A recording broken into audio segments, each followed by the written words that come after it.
पहला टॉपिक लिखो capital gain tax.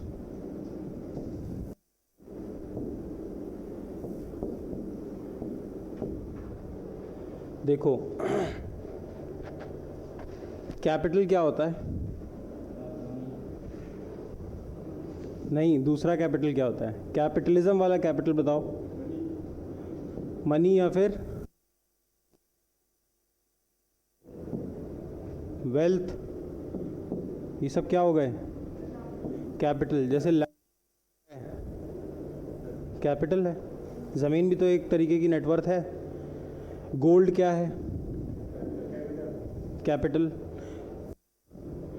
और बताओ कुछ और।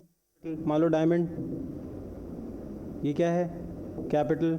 कुछ म्यूचुअल फंड खरीद लिया, ये क्या है? कैपिटल। अब देखो,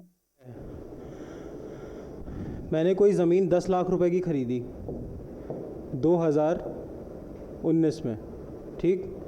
24 में इसको मैं बेचने गया और ये ज़मीन 10 लाख से मान लो हो गई 90 लाख। ये तो ज़्यादा हो गया बट मान के चलते हैं 90 लाख रुपए हो गई। मैंने प्रॉफिट कितना कमाया? 80 लाख। ये जो प्रॉफिट कमाया है इस पे गवर्नमेंट कहती है टैक्स दो। इसी प्रॉफिट, अब ये कैपिटल क्या था? ये कैपिटल था 10 लाख का, 10 लाख की ज़मीन थी, कैपिटल था। ये ज़मीन इंक्रीज़ होके कितने की हो गई? 90 लाख की। तुम्हारा कैपिटल बढ़ा कि नहीं? तो कैपिटल गेन हुआ, कैपिटल पे कुछ गेन हुआ। अब क्योंकि तुम्हारा कुछ कैपिटल पे गेन हुआ तो उस पे टैक्स दो। इसी चीज़ को क्या बोलते हैं? Capital gain tax. Capital gain tax. Topic 1 complete. समझ में आया?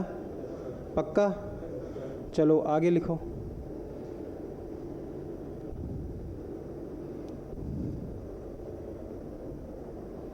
इसके बाद लिखो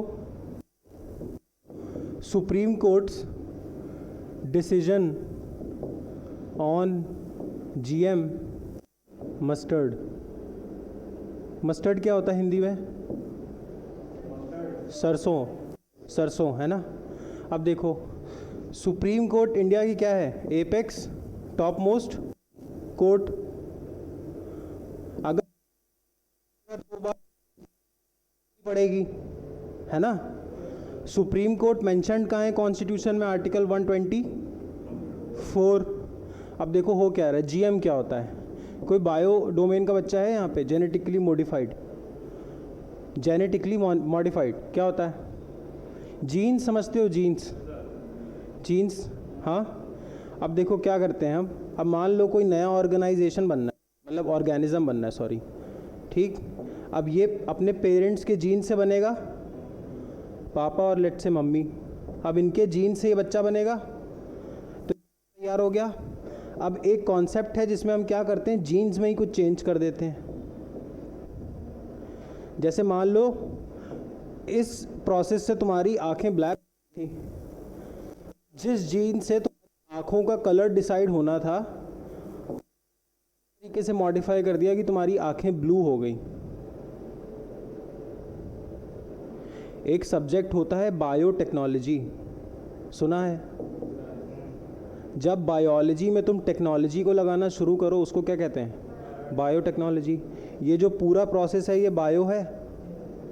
इस बायो में कुछ टेक्नोलॉजी लगा दी, बायोटेक्नोलॉजी का ये फील्ड होता है। इसीलिए बहुत बच्चे बायोटेक्नोलॉजी करते हैं, अच्छा फील्ड होता है, ठीक। अब इसमें हम करते क्या हैं, जीन्स को क्या कर देते हैं? Modify.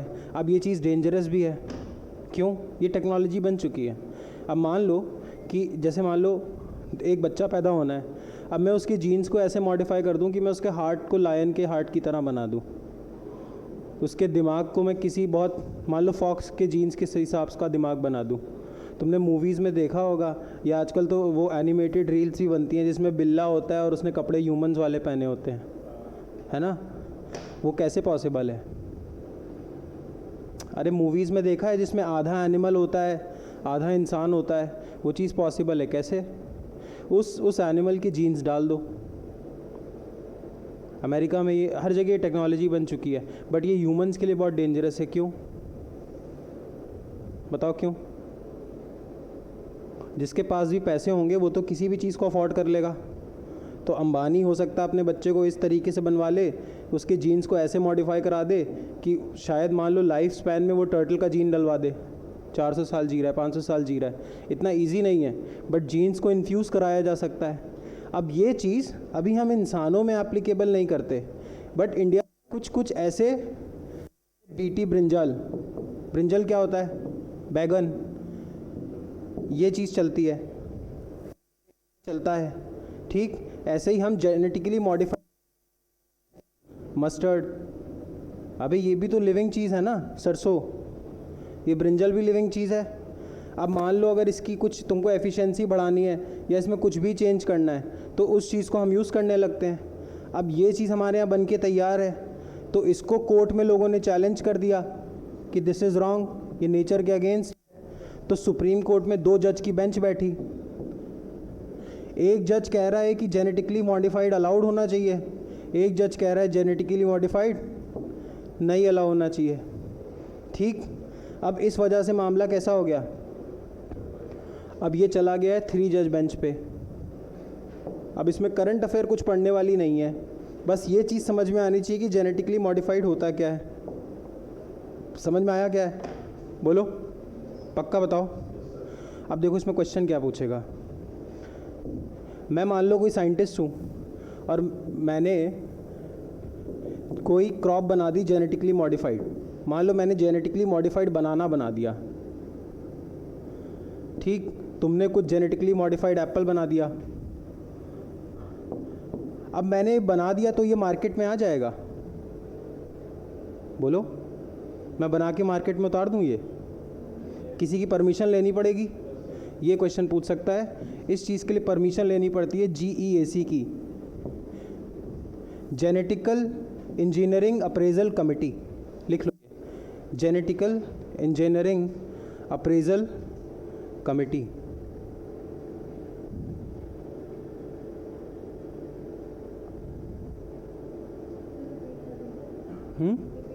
Genetic engineering appraisal committee, लिखूं इसको क्या,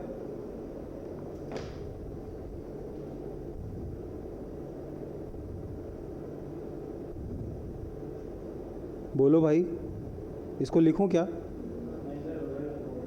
जेनेटिकल इंजीनियरिंग अप्रेजल कमेटी।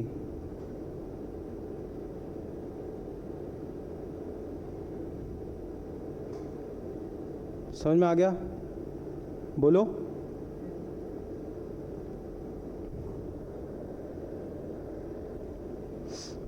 आगे चलो, इसके बाद लिखो CHARAI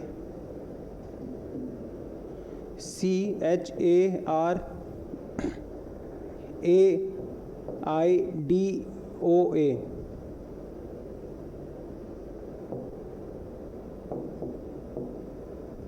ये क्या है, ओ की जगह ए कर लो इसको, इसमें लिखो the Moidams of Assam,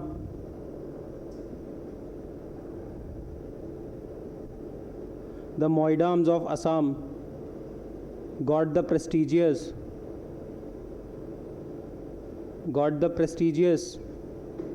43rd UNESCO World Heritage Site tag, World Heritage Site tag। इसका मतलब क्या है,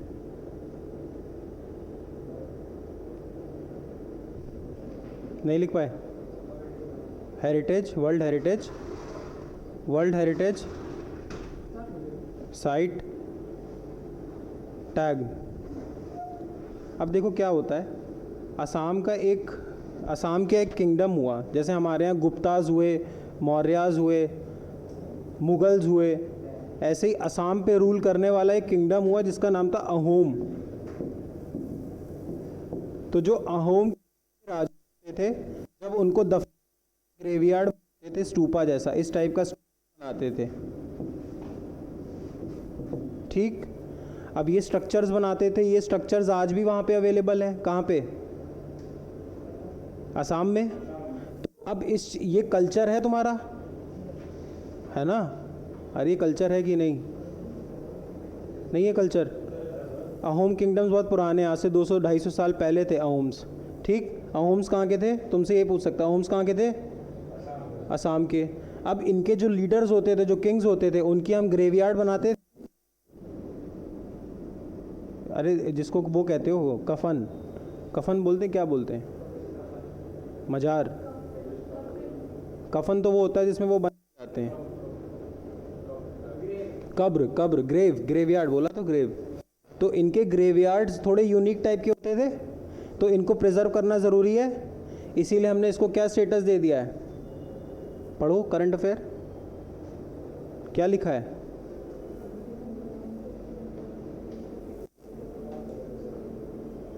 समझ में आया क्या मतलब है इसका? लॉस्ट क्यों है यार? हाँ, इसको टैग मिला है वर्ल्ड हेरिटेज साइट का। और किसने दिया है? यूनेस्को ने। मतलब अब इसके प्रिजर्वेशन का पैसा कहाँ से आएगा? मतलब अब ये सिर्फ इंडिया की एक साइट नहीं रही, पूरे वर्ल्ड का रिस्पॉन्सिबिलिटी है इसको प्रिजर्व करना। समझ में आया? ताज महल, कुतुब मीनार सबको मिल चुका है। समझ में आ रहा है मैं क्या कह रहा हूँ? नहीं, जैसे ग्रेट वॉल ऑफ चाइना है, उसको भी मिल रखा है, लीनिंग टावर ऑफ पीज़ा को मिल रखा है, स्टैचू ऑफ लिबर्टी को मिल रखा है। तो दुनिया में जितने बड़े बड़े क्या हैं, बड़े और पुराने हिस्टोरिकल मॉन्यूमेंट्स, उनको ये टैग करता है, इसको भी मिल गया है। तो तुमसे एग्ज़ाम में पूछ सकता है, या तो वो ये नाम पूछ देगा कि ये कहाँ का है, या वो इस किंगडम का नाम पूछ देगा, या वो यूनेस्को की वो पूछ लेगा कि तुमसे कि यूनेस्को का हेडक्वार्टर कहाँ पे, बताओ। पेरिस। देखो, जहाँ पे भी कल्चर की बात हो जाए, कल्चर में हमेशा हेडक्वार्टर मोस्टली कहाँ होता है? पेरिस। पेरिस कहाँ की कैपिटल है? फ्रांस की। और न्यूयॉर्क कहाँ पे है? अमेरिका में।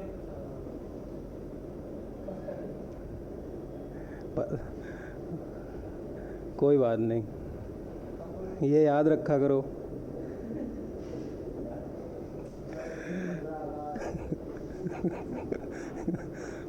अब इसको लिखो मोइडाम, लिटरली मीन्स ग्रेवयार्ड।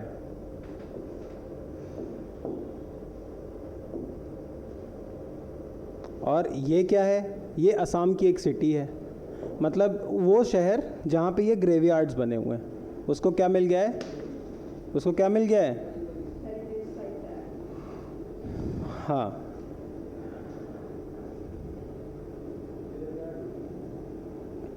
हाँ, चलो आगे लिखो। इसके बाद लिखो अहोम किंगडम, इसके बारे में। The Ahom tribe, the Ahom tribe, the Ahom tribe came from China, came from, कहाँ पे आई थी? असम में। And defeated the Barahi tribe, defeated the Barahi. इसको प्लीज़ ऐसे मत दिमाग में लेना कि ये तो मुश्किल है, ये नहीं पूछेगा। क्लैट हो चाहे CUET, एग्ज़ाम तो असम का बच्चा भी देगा ना, पेपर तो सेम ही बनेगा, तो उसके लिए तो ये सिंपल ही होगा। और Assam is also an integral part of India. समझ में आया मैं क्या कह रहा हूँ? देखो, असम में एक सिटी है जिसका नाम क्या है? चरायदेव। चरायदेव में ऐसे बहुत सारे क्या बने हुए हैं? ग्रेवयार्ड्स। ठीक, मोइदाम को क्या बोलते हैं? Graveyard. Moidam literally means graveyard. Charaideo शहर है, उस शहर में बहुत सारे ग्रेवयार्ड बने हैं। किसके ग्रेवयार्ड बने हैं? अहोम किंगडम के। वो क्योंकि एक स्टूपा स्ट्रक्चर में बने हैं, मतलब स्पेशल स्ट्रक्चर में बने। जो देखो, जैसे अपने मंदिर होता है, मुस्लिम्स में मस्जिद होती है, क्रिश्चियंस में चर्च होती है, ऐसे बुद्धिस्ट में स्तूपा होता है, इसको भी समझ लो। बुद्ध स्तूप ठीक, बुद्धिस्ट में क्या होता है? स्तूप। उस चीज़ को अब लिखते ऐसे हैं, स्तूप ही बोलेंगे भाई, जैसे रामा, लॉर्ड राम है ना, तो स्तूप्स होते हैं। स्तूप के जैसे ही ये स्ट्रक्चर बना है। अब ऐसे वहाँ पे 932 बने हैं, वो तुम्हें याद नहीं करने इसलिए मैंने तुमको बताया नहीं, ठीक। अब इनकी हालत थोड़ी ख़राब हो रही होगी। अब जब हमको भी पढ़ने से ही पता चला, तुमको भी पढ़ने से ही पता चला, बट ये है तो हेरिटेज है ना, तो इसीलिए यूनेस्को आगे आया। यूनेस्को इसको किस में डाल रहा है? वर्ल्ड हेरिटेज साइट्स में, ठीक, पक्का समझ में आया। अब एक इन्फॉर्मेशन मैंने क्या दी, इसका मतलब मोइदाम का मतलब लिटरली क्या होता है? ग्रेवयार्ड्स। किस किंगडम के थे? अहोम्स। किस स्ट्रक्चर में थे? स्तूपा। स्तूपा किसका स्ट्रक्चर होता है? बुद्धिस्ट का। अब उसके बाद एक चीज़ और बताई, अहोम कहाँ से आए थे? मतलब originally they were not from India and they defeated which tribe? Barahi tribe. Barahi कहाँ की होगी? इंडिया की। बराही रूल कर रहे थे। बराही को किसने हराया? अहोम्स ने। अभी मैं तुमको एक रिसर्च और बताऊंगा। अभी एक रिसर्च आई है, उसमें वो ये बोल रहे हैं, एक चीज़ होती है ना आर्यन, नॉर्थ इंडियंस को बोलते हैं आर्यंस, तो उस रिसर्च में लोग ये बोल रहे हैं कि हम जितने नॉर्थ इंडिया में रह रहे हैं, हम सब बाहर से आए हैं। अभी मैं पढ़ाऊँगा उस रिसर्च को। यहाँ पे एक हड़प्पा मतलब इंडस वैली सिविलाइजेशन की साइट ढूंढी गई है, उसमें इस चीज़ के एविडेंस मिल रहे हैं कि नॉर्थ इंडियंस जितने हैं ये कहाँ से आए हैं?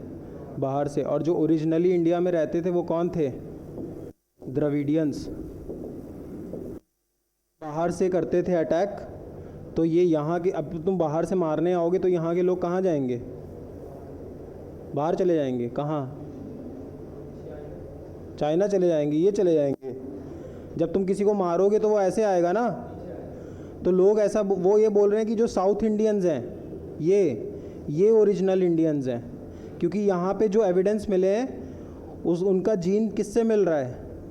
द्रविडियन से। मतलब इससे ये पता चलता है कि ये लोग जो आज यहाँ रह रहे हैं वो आज से 2,500-3,000 हज़ार साल पहले यहाँ रह रहे थे।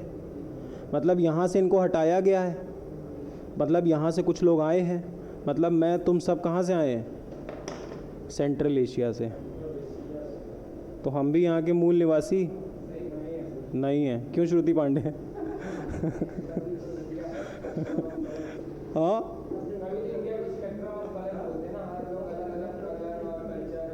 स्पेक्ट्रम ऑफ कलर्स, पर स्पेक्ट्रम तो ऑलरेडी कलरफुल होता है।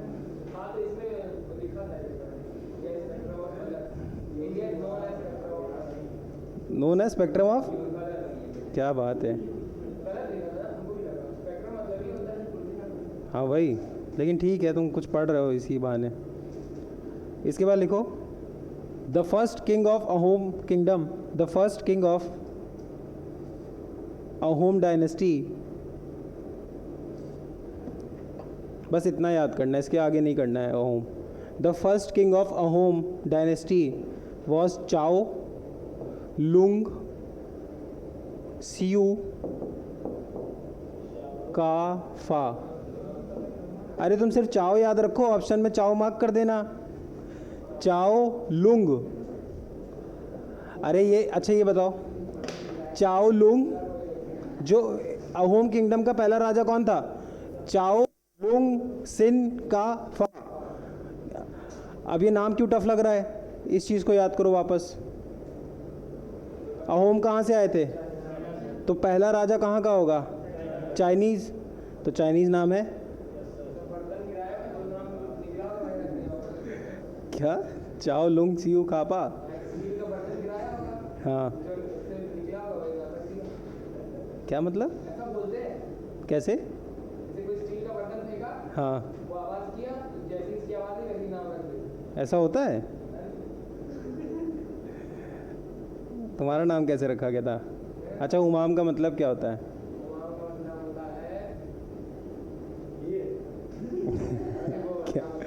क्या होता है?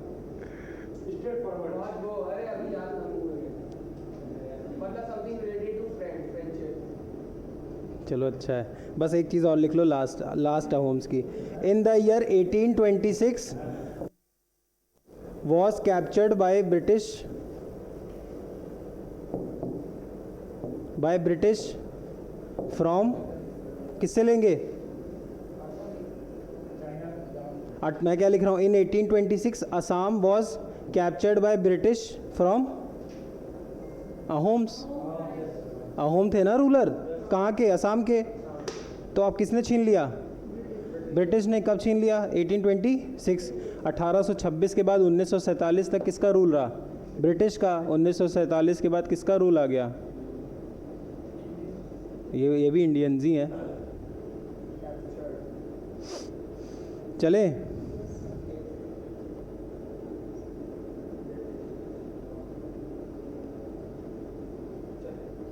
चलें आगे।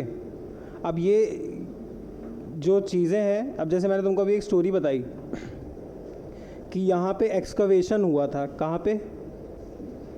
इधर कुछ एक्सकवेशन हुआ, उस इंफॉर्मेशन से ये इंफॉर्मेशन निकल के आई।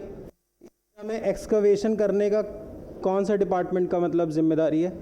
अगर मुझे कहीं पे भी कुछ रिसर्च करनी है, कुछ खुदाई करनी है, तो कौन करेगा? अगर आज पता चल जाए कि यहाँ पे ज़मीन के नीचे है, तो इंडिया में कौन सा डिपार्टमेंट आएगा?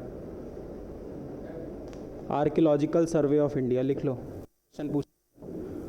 आर्कियोलॉजिकल विभाग समझते हो? पुरातात्विक विभाग। Archaeological survey of India. इसका पहला हेड कौन था? ये भी पूछता है। Alexander Cunningham. इसका हेड पहला हेड ब्रिटिश क्यों है? क्योंकि जब आर्कियोलॉजिकल सर्वे ऑफ इंडिया बनाया गया था उस टाइम ईयर था 1921। रूल किसका था? ब्रिटिश का।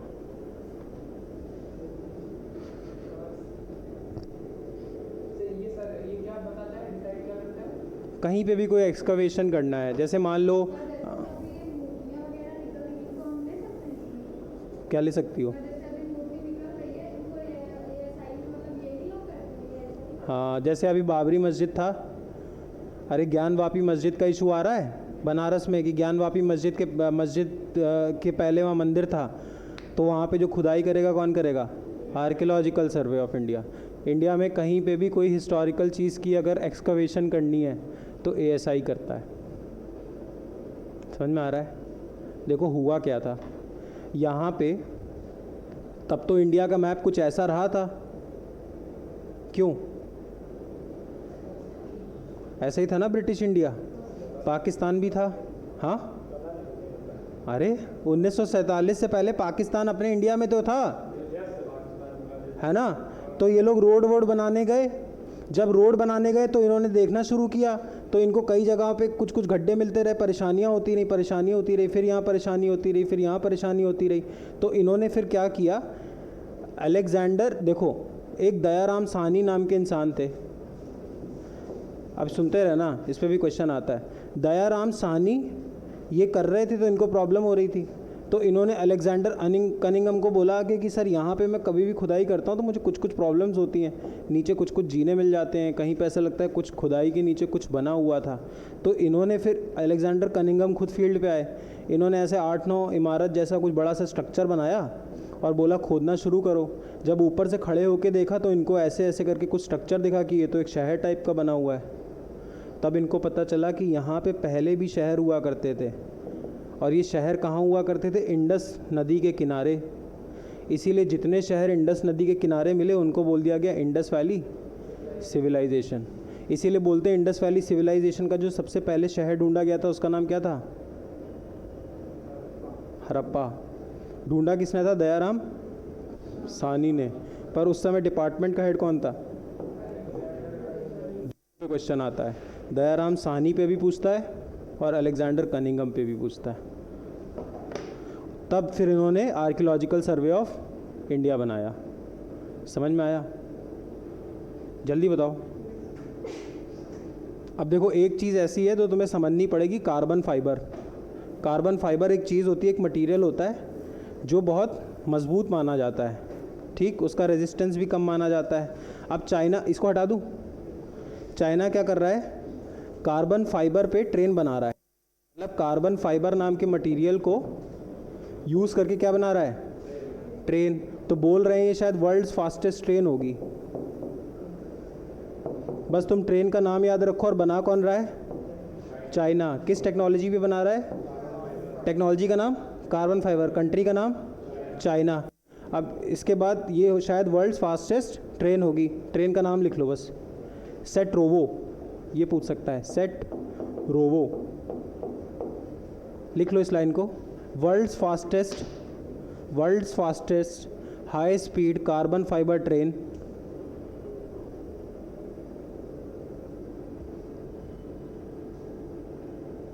World's fastest high speed carbon fibre train, नाम क्या है, सेट्रोवो, बाय चाइना। इसके बाद लिखो ग्लोबल जेंडर गैप रिपोर्ट। चलें आगे, बोलो, बढ़े आगे। ग्लोबल जेंडर गैप रिपोर्ट,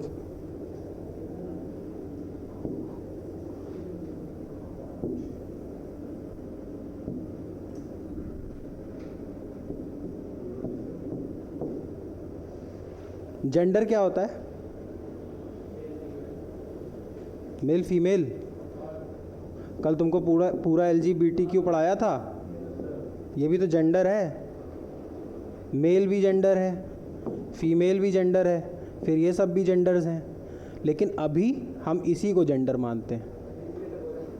नहीं, इंडिया में अब इसको ही मानने लगे हैं। इंडिया में कोई फॉर्म भरो तो उसमें लिखा रहता है मेल, फीमेल और अदर्स। और एक तुमको ये भी बताया था, I identify myself as podium lover. जो कंफ्यूज्ड होता है, यही तो बताया था। ये हो रहा है भाई, ये अमेरिका में बहुत हो रहा है। हाँ देखो, परप्लेक्स का एक चीज़ और समझो, दुनिया में लोग बोलते हैं ऐसा, लोग देखो एलिगेशन लगाते हैं, इल्ज़ाम लगाते हैं। अब ये सच तो नहीं है, बट मैं भी मानता हूँ कहीं हद तक सच है। जो ये लोग हैं, ये जो भी नैरेटिव सेट करते हैं, वो चीज़ दुनिया कहीं ना कहीं एक्सेप्ट करने लगती है। तुमने अपनी क्लास में देखा होगा, कुछ वाना भी बच्चे होते हैं, कुछ कूल बच्चे होते हैं, वो जो भी करते हैं तो उसको कूल मान लेते हैं लोग।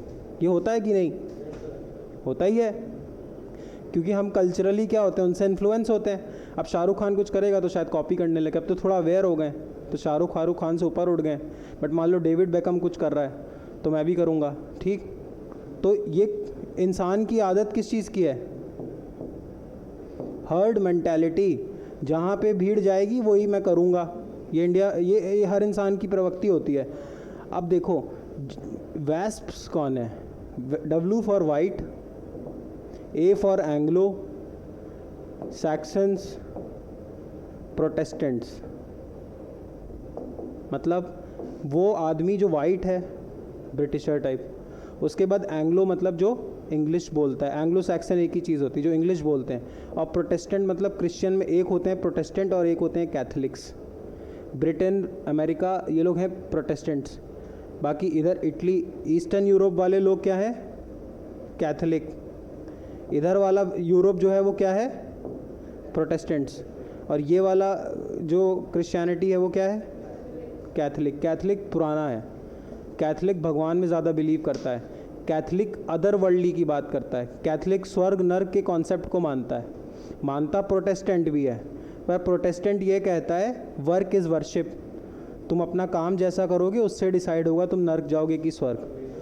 प्रोटेस्टेंट्स इस वर्ल्ड में बिलीव करता है, कैथलिक उस वर्ल्ड में बिलीव करता है, हिंदुइज़्म उस वर्ल्ड में बिलीव करता है, इस्लाम उस वर्ल्ड में बिलीव करता है कि ये सही रास्ता नहीं है, यहाँ से डिसाइड होगा कि मैं कहाँ जाऊँगा, ऊपर की नीचे। पर प्रोटेस्टेंट अलग है, प्रोटेस्टेंट कहता है यहीं डिसाइड हो जाएगा, जो है यहीं पे है। तो ये आज के माइंडसेट के हिसाब से ज़्यादा बेटर कौन सा हो गया, प्रोटेस्टेंट्स। इसलिए प्रोटेस्टेंट्स पॉपुलर हुए। समझ में आ रहा है, प्रोटेस्टेंट्स में वो सब नहीं है कि भगवान से सॉरी बोलो। तुमने मूवीज़ में देखा होगा, वो लड़की या लड़का जाएगा बिशप के पास, सॉरी बोलेगा, फिर कुछ पैसे देगा, फिर बिशप उसको चार्टर दे देगा, कहते अब तुम्हारी गलती माफ़ हो गई है। ये होता है कि नहीं, मूवीज़ में देखा है? नहीं। हाँ हाँ, वही कन्फेशंस। तुम कन्फेस करते हो फादर से या बिशप से, और फिर बिशप तुमको कुछ चार्टर दे देता है कुछ पैसों के बदले, और फिर उस चार्टर का मतलब होता है कि अब तुम्हारी गलती माफ़। जैसे कैथलिक बोलेगा संडे को छुट्टी करो, संडे को पूजा करो। संडे छुट्टी क्यों होती है? क्योंकि कैथलिक जो रिलीजन है वो कहता है संडे इज़ गॉड्स डे। तुम इस्लामिक कंट्रीज जाओगे, सऊदी अरेबिया, यूएई, वहाँ फ्राइडे छुट्टी होती है क्योंकि वो फ्राइडे पूजा करते हैं। समझ में आ रहा है? प्रोटेस्टेंट्स थोड़े अलग थे। प्रोटेस्टेंट्स इस दुनिया की बात करते थे। तो जो अमेरिका है, ब्रिटेन है, इन्होंने क्या फॉलो किया? प्रोटेस्टेंट्स एथिक, प्रोटेस्टेंट क्रिश्चियन है ये, ठीक। तो जो ये नैरेटिव ये लोग सेट कर देते हैं, वही दुनिया में नैरेटिव हो जाता है। अब लोग ऐसा बोल रहे हैं कि इसमें इन लोगों में गे और ट्रांसजेंडर बहुत पैदा हो रहे हैं। तो अब ये दुनिया की इन्फ्लुएंशियल कम्युनिटी है, इसीलिए तुम देखो इन सब की बात बहुत शुरू हो चुकी है। ऐसा तो है नहीं गे पैदा नहीं होते थे। तुमने वो मूवी देखी है जिसमें अलाउद्दीन खिलजी वाली मूवी थी जो, अरे पद्मावत मूवी नहीं देखी है? उसमें दीपिका पादुकोण थी। खिलजी के पास एक साथ में कौन रहता है बताओ मैम? मलिक काफूर। तो मलिक काफूर आज से तो है नहीं। मिर्ज़ापुर 3 देखा है? मिर्ज़ापुर 3 में कौन है? एक गुनगुन है कि नहीं? जब वो बोलता आप क्या करते हो तो कहते हैं मैं मना नहीं करता हूँ बोलता तो ऐसा तो है नहीं कि गे आज से आ रखे हैं ऐसा तो है नहीं कि गे आज से है। गे तो बहुत पहले से आ रहे हैं ना एलजीबीटी। बस इनके राइट्स की बात अब शुरू हो रही है। इन पे तुम देखो हर जब भी मैं करंट अफेयर्स पढ़ाता हूँ, हर दूसरी तीसरी करंट अफेयर की क्लास में इन पे कुछ न्यूज़ होती है। होता है कि नहीं? सही। हाँ सही है। हाँ सही तो है ही। अब देखो तो ये तुम्हारे उसमें नहीं पूछेगा। बस तुम हमेशा याद रखना कि ये जो नैरेटिव सेट करते हैं, दुनिया उसी नैरेटिव को फॉलो करती है। वैस्प्स, वाइट एंग्लो सैक्सन्स प्रोटेस्टेंट्स, ठीक। अब देखो जेंडर गैप पढ़ाना क्या था? Gender gap report. तो गैप रिपोर्ट ये क्यों आती है कि मेल और फीमेल में अभी कितना क्या डिफरेंस है, अपॉर्चुनिटीज़ में क्या डिफरेंस है, और उनकी स्कूलिंग में क्या डिफरेंस है, हेल्थ में क्या डिफरेंस है। इसमें हम कंट्रीज़ की रैंकिंग करते हैं कि किस कंट्री में मेल और फीमेल में अंतर कम है। नहीं समझ रहे हो? जेंडर मतलब मेल फीमेल, मेल और फीमेल में कितना गैप है, उस चीज़ की ये रिपोर्ट है। इंडिया में जेंडर गैप है? बोलो, जेंडर गैप है इंडिया में? बिल्कुल है। नहीं है? तो इंडिया की रैंकिंग अच्छी होगी या नीचे? कितनी होगी? 100 में तो नहीं है। लिखो। 2 चीज़ें पूछता है इसमें। एक तो ये रिपोर्ट निकालता कौन है? ये रिपोर्ट निकालता है वर्ल्ड, वैस्प नहीं निकालते हैं। कौन बोला वैस्प? वैस्प नहीं निकालते हैं भाई। वैस्प मैं ये कह रहा हूँ कि वैस्प दुनिया की वो कम्युनिटी है जो नैरेटिव सेट कर देती है। मैं ये नहीं कह रहा हूँ ये कर ही देती है, बस मैं ये क्या कह रहा हूँ, क्लास हो, एक क्लास में मान लो 50 बच्चे होते हैं, तो उसमें वो 3-4 कूल बच्चे नहीं होते, उनको कॉपी करने लगते हैं सब। लेकिन ऐसा तो है नहीं सारे बच्चे कॉपी करने लगते हैं। बस ये समझ लो दुनिया की यही वो कूल बच्चे हैं। ये जो कह दें वो सही। ये कह दें कि गे राइट्स होने चाहिए तो गे राइट्स होने चाहिए। समझ में आ रहा है? और होने ही चाहिए, गे राइट्स होने चाहिए कि नहीं? देखो एक चीज़ और याद रखो, सॉरी बस मैं अभी इस पे टॉपिक पे आऊँगा। एक जॉन रॉल्स है,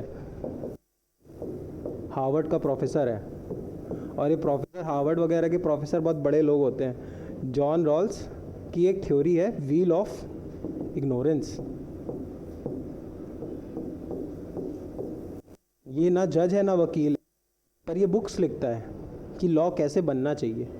चलता सब कुछ लॉ के हिसाब से ही है। तो वो ये कहता है व्हील ऑफ इग्नोरेंस होनी चाहिए। मतलब जो लॉ बना रहा है बंदा, जब वो लॉ बना रहा हो किसी भी जगह पर, तुम अपने पे भी हमेशा एप्लीकेबल रखना, तो उसको एक पर्दे के पीछे खड़े हो जाना चाहिए। पर्दा मतलब व्हील। और लॉ बनाते वक्त उसको ये ध्यान रखना चाहिए कि अगर जब जो मैं लॉ बना रहा हूँ उसका असर ये मान लो 6 लोगों पे पड़ना है, 7 लोगों पे, और उन 7 लोगों में सबसे कमज़ोर ये है और सबसे पावरफुल ये, और ये जो लॉ बनाएगा वो किस पे एप्लीकेबल होगा? सब पे, ठीक। तो इसको हमेशा ये सोच के लॉ बनाना चाहिए कि जब मैं लॉ बना दूंगा तो ये पर्दा हटा दिया जाएगा और मुझको या तो यहाँ भी डाल सकते हैं, यहाँ भी डाल सकते हैं। समझे मैं क्या कह रहा हूँ? लॉ बनाते वक्त उसको ये ध्यान रखना चाहिए कि जिस लॉ को मैं बना रहा हूँ और उसका इम्प्लीकेशन जितने लोगों में होगा, उसमें जो सबसे कमज़ोर इंसान है, अगर कल को मुझे पर्दा हटाने के बाद वो पोजीशन भी मिल गई तो भी लॉ इतना जस्ट होना चाहिए कि इसके भी फेवर में बात करे। समझे क्या कह रहा हूँ? इसको कहते हैं व्हील ऑफ इग्नोरेंस। देखो बहुत सिंपल सा कॉन्सेप्ट है, बस नाम टफ है, व्हील ऑफ इग्नोरेंस।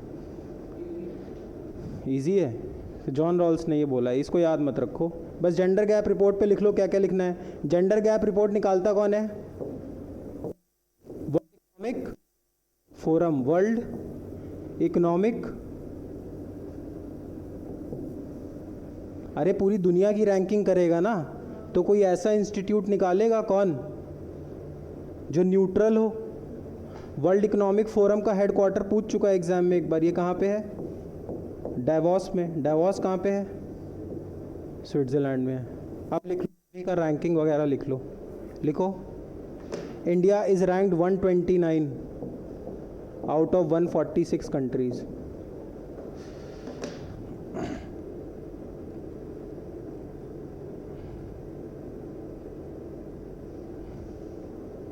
अच्छी रैंक है? हाँ ठीक है, ठीक है। ये तुम बेटा ये ठीक है, लिखो। इसके बाद इसमें इसके पैरामीटर्स लिखो, किस पे ये रैंक आती है। पैरामीटर्स पहला लिखो, economic participation and opportunity.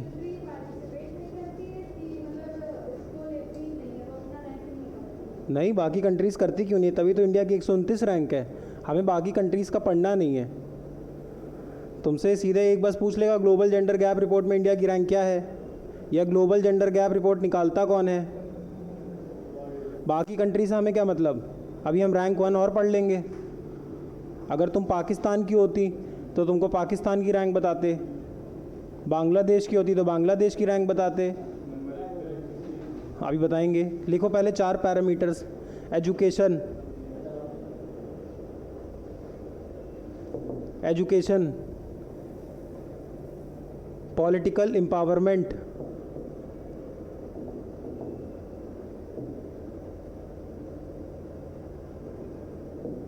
Political empowerment, health, फिर इकोनॉमिक अपॉर्चुनिटीज़। मेरे हिसाब से तो जितना दहेज देना उतना बच्ची की पढ़ाई पे लगा दो। डाउरी तो देनी ही पड़ती है, रियलिटी है। हाँ नहीं, मिलती भी सबको नहीं है ना। क्या सबको कहाँ मिल रही है आजकल? अगर 12 से 15 के में रहोगे तो किस बात की डाउरी। चलो, इकोनॉमिक, हेल्थ, एजुकेशन और पॉलिटिकल एम्पावरमेंट, ये 4 चीज़ों को देखती है कि इस देश में इन 4 ग्राउंड्स पे औरतों का स्टेटस क्या है। वहाँ पे हेल्थ औरतों की कैसी है, एजुकेशन कैसी है। अच्छा तुम खुद से बताओ, जितनी फादर की हेल्थ पे ध्यान दिया जाता है उतना तुम लोग के घर में मम्मी की हेल्थ पे ध्यान दिया जाता है? अपने दिल पे हाथ रख के बताओ। तो बस सोच लो। एजुकेशन देख लो, एजुकेशन के तो हालात अभी अच्छे हुए हैं। जितने फादर एजुकेटेड होंगे उतनी यूजुअली मदर एजुकेटेड। हेल्थ पे तुम खुद अपने दिल पे हाथ रख के बताओ, फादर की हेल्थ को ज़्यादा प्रायोरिटी मानते हैं हमारे घर में, ठीक। अब पॉलिटिकल पार्टिसिपेशन में देख ही लो सब, मोदी जी, राजनाथ सिंह, एक निर्मला सीतारमन औरत है, उसकी भी तुम लोग जान खाए रहते हो। हेल्थ पे तुम खुद से बोल रहे हो, एजुकेशन पे तुम खुद से बोल रहे हो, पॉलिटिकल पे तुम खुद से बोल रहे हो, इकोनॉमिक अपॉर्चुनिटी तुम खुद ही देख लो। एक वर्ड और सीख लो यहाँ से, ये लिख लिया?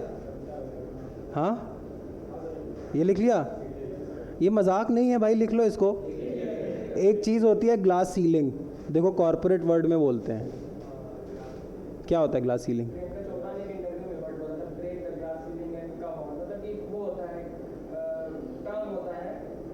तुम अच्छी चीज़ें तो सुन लेते हो, लेकिन मतलब क्या होता है ग्लास सीलिंग का?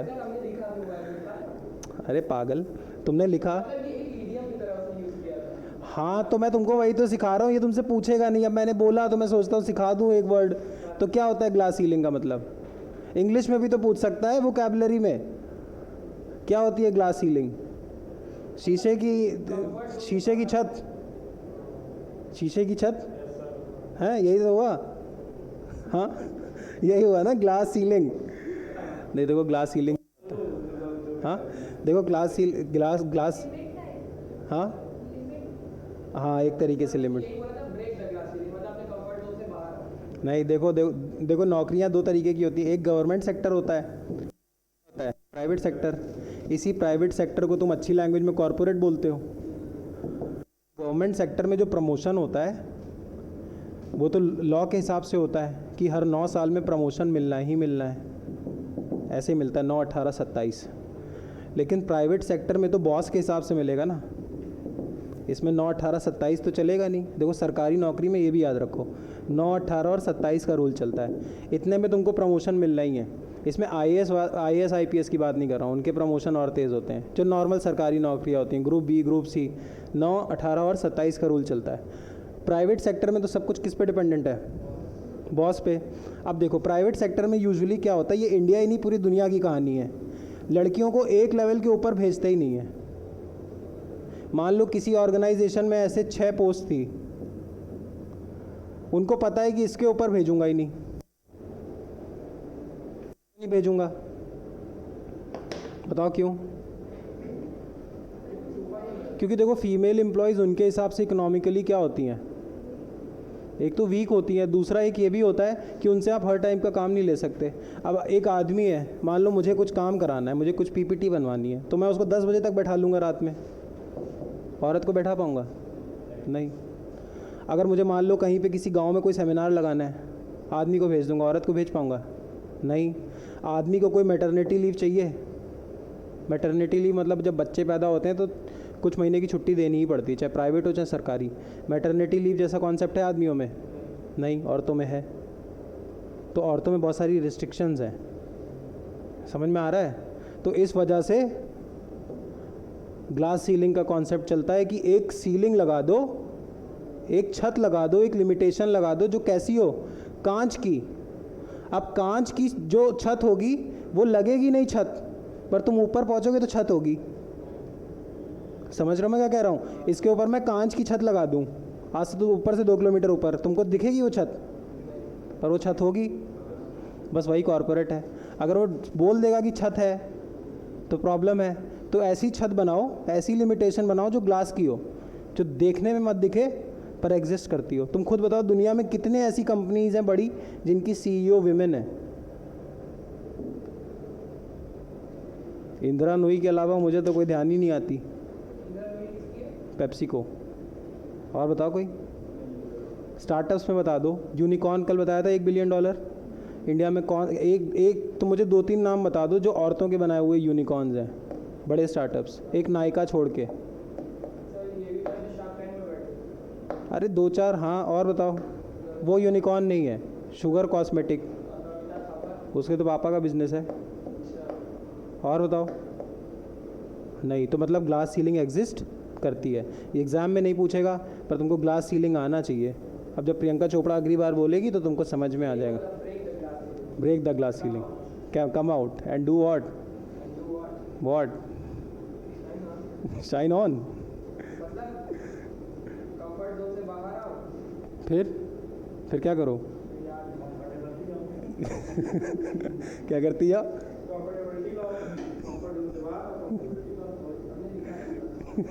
ऐसे ही बॉस होते हैं।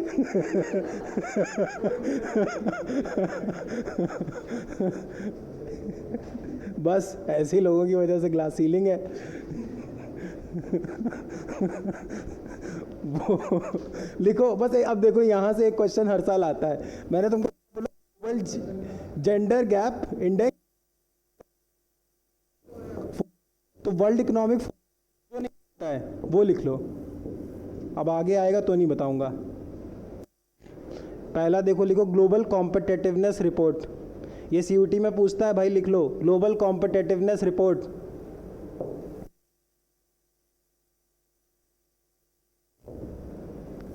जॉब्स क्या होती हैं, चलो ये पहले लिख लो फिर बताएंगे। मैं क्या बोला, world economic forum global gender gap report निकालता है। वर्ल्ड इकोनॉमिक फोरम का हेडक्वार्टर भी एग्जाम में पूछता है, कहाँ पे है, डेवॉस में। डेवॉस कहाँ है, स्विट्ज़रलैंड में। तो वर्ल्ड इकोनॉमिक फोरम खाली एक काम तो करता नहीं होगा कि पूरे साल ग्लोबल जेंडर गैप रिपोर्ट निकाल रहे हैं, 4 5 6 रिपोर्ट निकालता है। उन्हीं रिपोर्ट्स का नाम लिख लो, ग्लोबल कॉम्पिटिटिवनेस रिपोर्ट। इसमें ये देखते हैं कि किसके बिजनेस कितने कॉम्पिटिटिव है। फिर लिखो global risk report.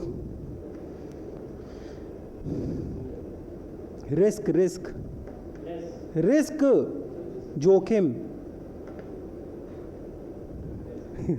Glass ceiling से बाहर आओ।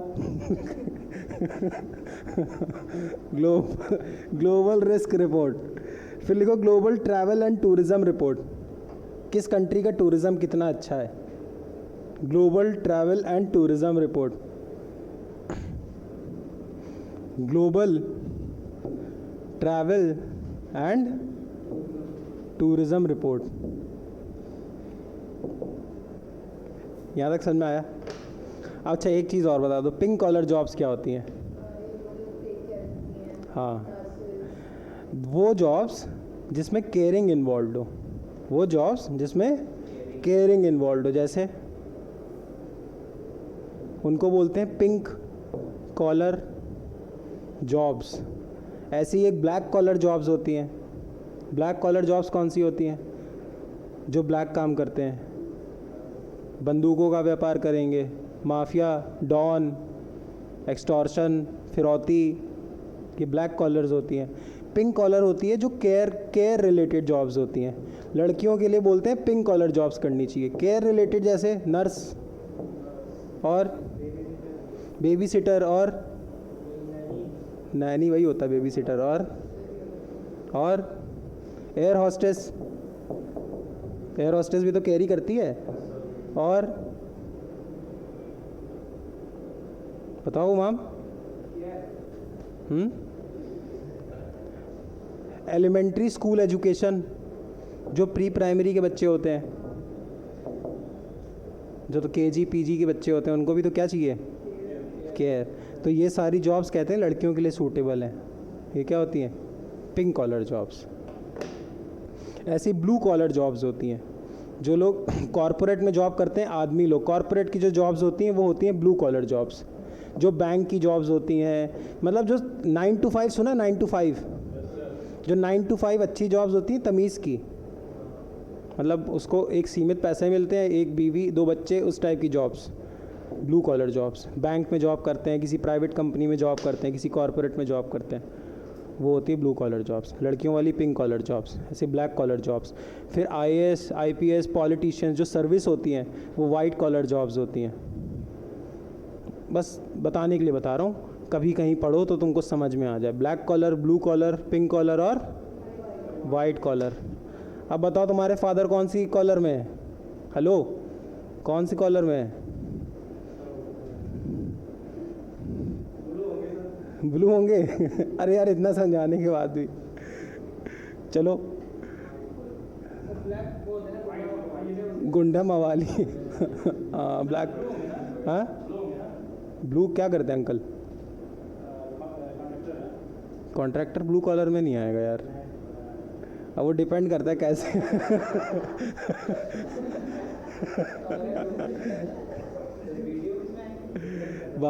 ब्लू कॉलर, ब्लू कॉलर, हाँ। बिजनेस कोई जॉब कहाँ है, ब्लू कॉलर, क्योंकि वो कंपनी है ना 9 to 5। बिजनेस कोई जॉब ही नहीं है। अरे लेकिन फिक्स टाइमिंग नहीं होती, लेकिन सरकार तो यही कहती है ना 9 to 5, वो तो तुम काम करते रहते हो। लेकिन अगर तुम 5 बजे निकलना चाहो तो निकल नहीं लोगे, अब काम पड़ता है यार। अब देखो, जब नौकरी देते हैं तब तो यही बोलेंगे ना 9 से 5 की नौकरी है, जब ट्रेनिंग रही होगी तो 9 to 5 ही रही होगी। तो ब्लू कॉलर जॉब्स। जो पॉलिटिशियंस हैं, फिर जो अपर लेवल की ब्यूरोक्रेसी है, वो वाइट कॉलर जॉब्स है। Blue collar, black collar, pink collar, ये 4 तो होती हैं। हाँ चलो, फिर इस चीज़ को हमेशा याद रखो, मैं जॉब्स की बात कर रहा हूँ। अब तुम बोलोगे कि ठेला लगा रहे हैं, दुकान चला रहे हैं, वो कोई जॉब थोड़ी है। कॉन्ट्रैक्ट कोई जॉब थोड़ी है, वो जॉब थोड़ी रही। समझ में आ रहा है? वो तो बिजनेस ओनर हो गए, वो जॉब नहीं है, तो वो प्रेमाइज ख़त्म। अब लिखो, हाँ बिजनेस, हाँ हाँ बिजनेस साइड सबसे बढ़िया बिजनेस भाई। वो बाबा नहीं बताते हैं, एक आजकल बाबा आते हैं ना, पूकी बाबा, वो क्या बताते हैं, क्यों पूकी पूकी, अरे एक क्या नाम है उनका, जिनके घुंघराले बाल है, 70 में क्या जोड़े कि 17 हो जाए। हाँ हाँ, नहीं याद है वो कौन से बाबा, उनका नाम क्या है, तुमको मालूम है ना? अरे यार, जिनके घुंघराले बाल हैं, जो कहते 70 में क्या जोड़े कि 17 हो जाए। हाँ क्या,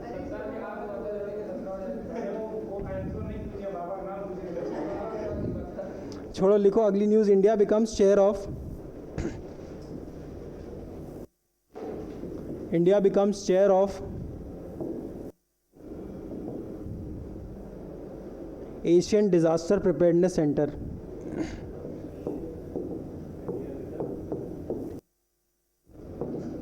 एशियन डिजास्टर प्रिपेयर्डनेस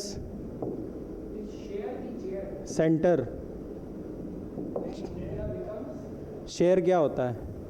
वो शेयर यहाँ फिट हो रहा है? 18-19 साल के बच्चे हो भाई, बहुत छोटे नहीं हो।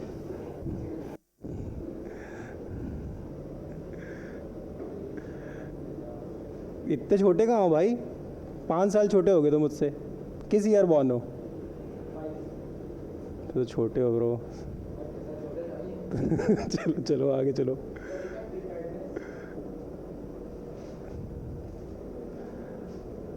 अब देखो, एशिया में ये पूरी कंट्रीज आएंगी, एशिया में पूरा आता है।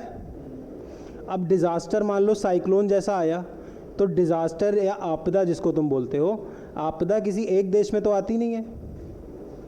अगर मान लो यहाँ साइक्लोन भी आएगा तो हो सकता है बांग्लादेश और इंडिया दोनों को परेशान कर दे, है ना? सुनामी आएगी तो वो श्रीलंका को भी ले जाएगी और इधर तमिलनाडु को भी ले जाएगी। डिज़ास्टर पॉलिटिकल बाउंड्रीज देख के तो आएगा नहीं कि सिर्फ इंडिया में ही आना है। तो हम क्या करते हैं, पूरे एशिया के डिज़ास्टर्स को बचाने के लिए हमने एक ग्रुप बना रखा है, एशियन डिज़ास्टर प्रिपेयर्डनेस सेंटर, कि डिज़ास्टर के लिए क्या रहना है, प्रिपेयर्ड। समझ में आया? अब ये इसमें एशिया की कंट्रीज़ होंगी, एक ग्रुप बनाया हुआ है Asian disaster preparedness centre. Asia की कंट्री डिज़ास्टर से क्या करेंगी, प्रिपेयर होंगी। उसका ये क्या है, एक सेंटर। इंडिया उसका क्या बन गया है, चेयरमैन। ऊपर लाइन पढ़ो, India becomes chair of. English थोड़ा बुक्स नॉवेल्स पढ़ो धीरे धीरे, ये लिखने का तरीका होता है। इंडिया बिकम्स चेयर ऑफ मतलब चेयरमैन बन गया है, चेयरपर्सन बन गया है। समझ में आया? पक्का लिखो।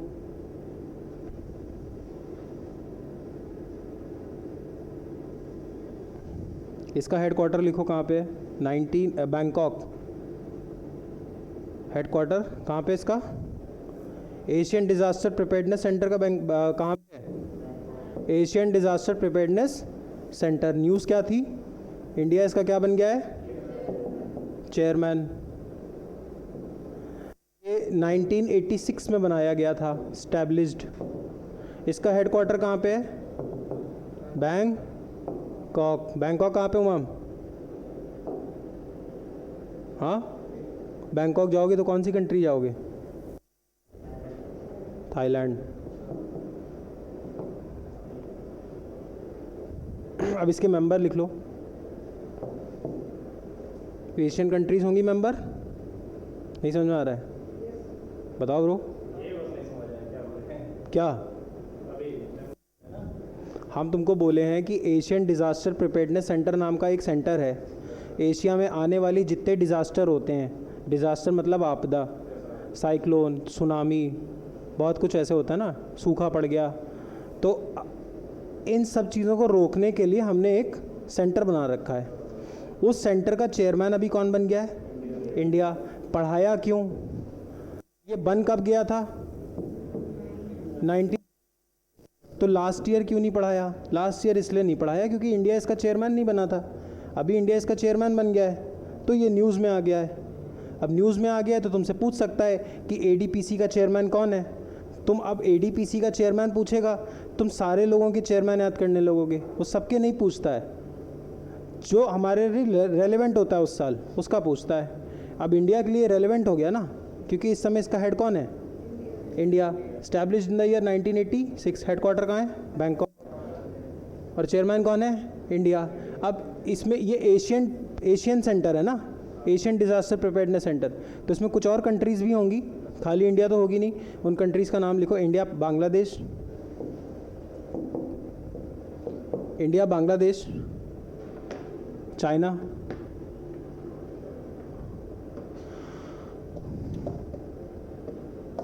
India, Bangladesh, China, Cambodia, Nepal, Pakistan. सब याद नहीं करना है, याद इतना ही करना है। India, Bangladesh, Cambodia, China, Nepal, लिख लिया।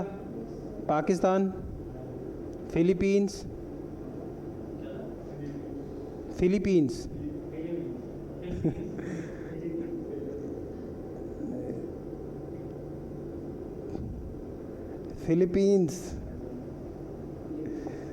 Sri Lanka and Thailand. कोई बात नहीं, चले आगे। अच्छा ये बताओ, अभी वेस्ट बंगाल के गवर्नर पे कुछ एलिगेशन लगे थे मॉलेस्टेशन के?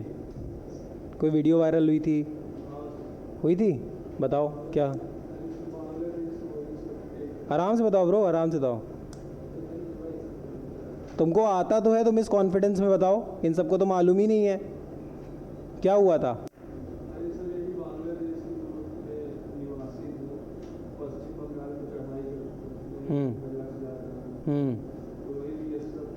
नहीं ये वीडियो नहीं यार, अभी वो वेस्ट बंगाल के गवर्नर पे मॉलेस्टेशन का केस चल रहा है, एक वीडियो वायरल हुआ है, लिखो मॉलेस्टेशन एलिगेशंस। एलिगेशन मतलब इल्ज़ाम, अभी प्रूफ नहीं हुआ है। Molestation allegation against Bengal governor.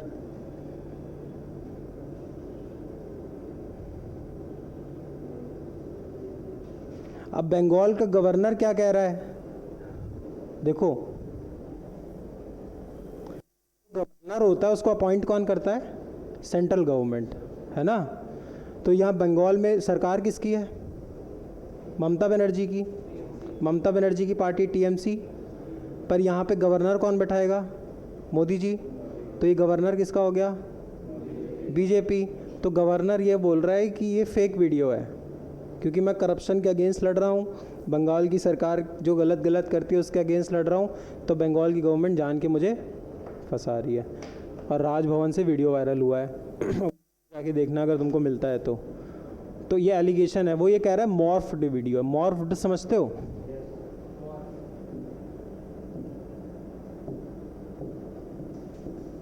Morphed मतलब नकली मॉर्फ्ड वीडियो, समझ में आ रहा है? एडिटेड है। आजकल तो देखो कितनी बढ़िया एडिटिंग होने लगी है चलो आगे लिखो। अब इसमें देखो पढ़ाना क्या वो भी बताता हूँ। लिखो sexual harassment complaint filed against West Bengal governor CV Anand Bose. Sexual harassment complaint सबसे खतरनाक कंप्लेन होती है ये, जेल में भी मारे जाओगे। हाँ, sexual harassment complaint filed against West Bengal governor CV Anand Bose.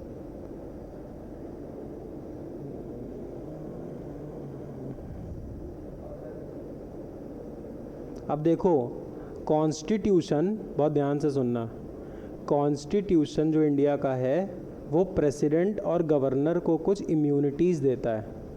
मतलब अगर आप प्रेसिडेंट या गवर्नर की पोस्ट पे हो तो आपको कुछ क्या मिलेगी? इम्यूनिटी, सिविल और क्रिमिनल केसेस में। तो पब्लिक में ये बोला जा रहा है कि पब्लिक ये चीज़ का नाम ना ले। किसका नाम ना ले?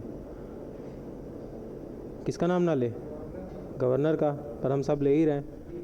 हाँ, बस अब ये देख लो, अब हमें पढ़ना क्या है, ये हमसे कहानी नहीं पूछेगा। CUET टाइप पूछेगा, एक सिंगल लाइनर तो पूछ लेगा कि बंगाल का कौन है? आनंद बोस। अब डिटेल पूछेगा तो वो तुमसे पूछेगा कि गवर्नर के पास कौन सी पावर, इम्यून। क्या हो रहा है? इम्यून। आम आदमी होता तो उठा लिया गया होता, पर गवर्नर क्यों नहीं उठाया जा रहा है? अब वो लिखो, लिखो। Article 361 of the Indian constitution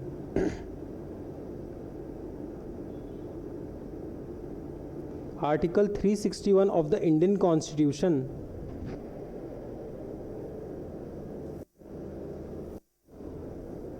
explicitly says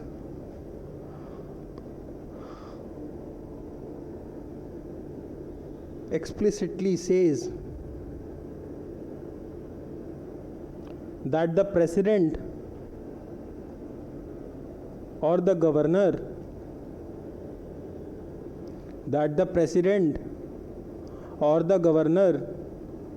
is not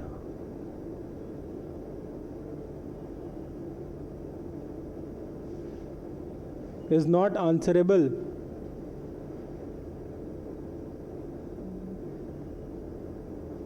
in any court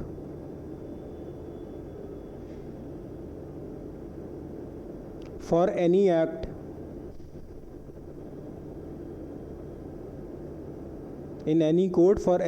in discharge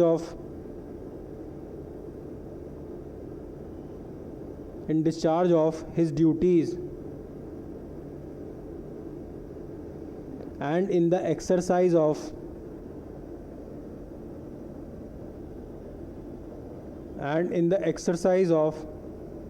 his powers as president or governor। समझे क्या मतलब है? देखो पहली लाइन पढ़ो। द प्रेसिडेंट और द गवर्नर, मतलब राष्ट्रपति और governor, is not answerable in any court, मतलब चाहे वो सुप्रीम कोर्ट हो, लोअर कोर्ट हो, तहसील कोर्ट हो, हाई कोर्ट हो, वो किसी भी कोर्ट में आंसरेबल नहीं होगा। फॉर एनी एक्ट डन, किसी भी काम, अगर वो कोई भी काम कर रहा है तो उसके लिए वो आंसरेबल किसी भी कोर्ट में नहीं होगा।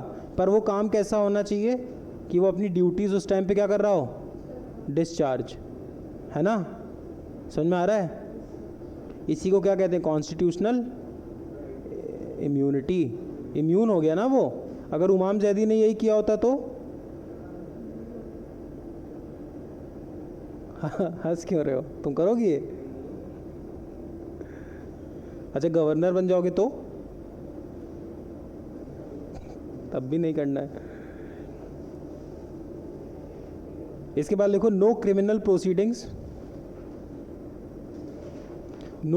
प्रोसीडिंग्स सिविल और क्रिमिनल। मतलब अगर अभी गवर्नर साहब अपनी गाड़ी से जा रहे हो और इमाम जैदी आगे बाइक चला रहे हो और गवर्नर साहब उड़ा दें तो गवर्नर साहब अकाउंटेबल नहीं होंगे। लिखो नो क्रिमिनल प्रोसीडिंग्स सिविल और criminal of any kind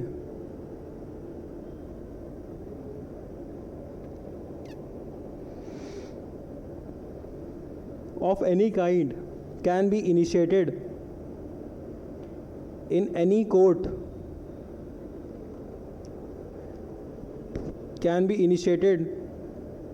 any court against the president or the governor during his term of office।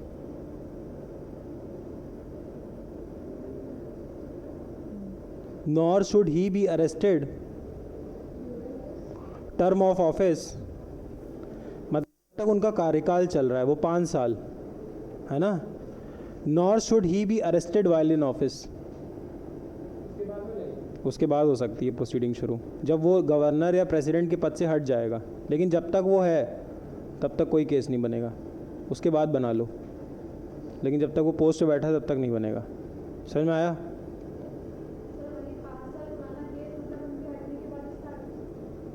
और क्या, अगर वैसा नहीं करेंगे तब तो उमाम जैसे लोग गवर्नर बन के पता नहीं क्या क्या कर डाले कि मैं तो गवर्नर हूँ, मैं तो पापा हूँ हाँ अच्छा डील चले।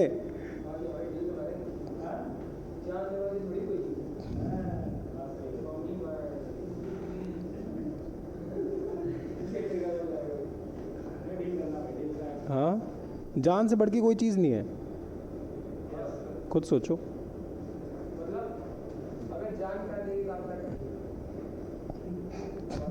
जान ही बचाएंगे नहीं, लेकिन देश के लिए तो दे देंगे।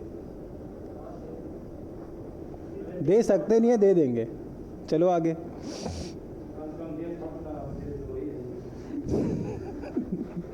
ग्लास सीलिंग तोड़ फोड़ के बाहर निकला इसके बाद लिखो लामा 3.1 लामा।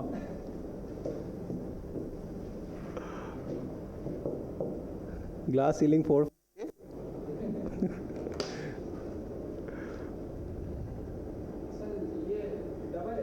हाँ, चैट जीपीटी समझते हो? चैट जीपीटी है ये, बस मेटा का है। समझ में आ रहा है? लामा। मेटा कौन है? Mark Zuckerberg. मार्क जुकरबर्ग की कंपनी है फेसबुक, इंस्टाग्राम, व्हाट्सएप। इन तीनों की पेरेंट कंपनी क्या है? मेटा। जैसे गूगल की पेरेंट कंपनी कौन सी है?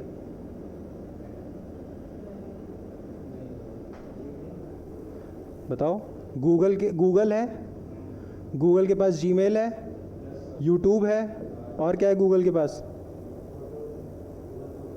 गूगल फोटोज़ और बहुत सारी चीज़ें हैं, मैप्स है, हाँ मीट, हाँ गूगल मीट है। इन सब की पेरेंट कंपनी कौन सी है? अल्फ़ाबेट।